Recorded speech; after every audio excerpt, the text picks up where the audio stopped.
не може да вземе победата. Наистина това няма да бъде никак радостно за феновете на отбора. А предполагаме в съблекалнията на сините. Уелтън. Владислав Найденов срещу него. Уелтън с още един пробив. Сега подаване на главата на Асен Митков, който по-малко от минута, ако не бъркам, след като се появи в игра, вкарва във вратата на Мартин Величков в 82-та минута. 1-0 за Левски.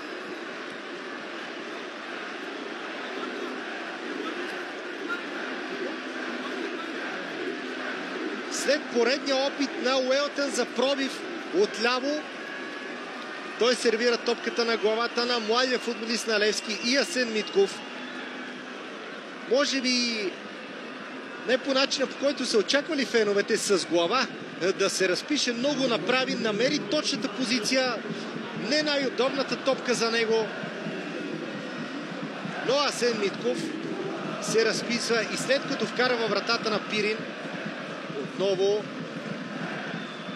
е на точното място в изключително важен момент за отбора, воден от Николай Костов.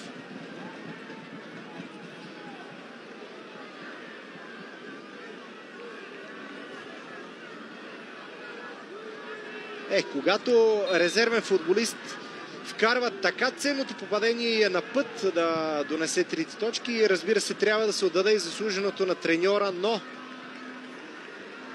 след толкова много опити бе време Уелтън най-после да направи отиграване, което да донесе дали гол или асистенция. Просто за играта на Левски Уелтън е изключително важен и когато нещата не потръгнат, е видно, че сините изпитват проблеми. Да, това не е най-силният матч на Левски.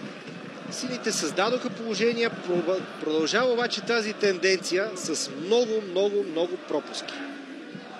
И това трябва да бъде вече не сигнална лампа, а огромен фар за Николай Костов, който да показва, че нещо трябва да се промени, нещо трябва да се потърси като решение на този проблем, защото нападателите на сините не са достатъчно ефективни.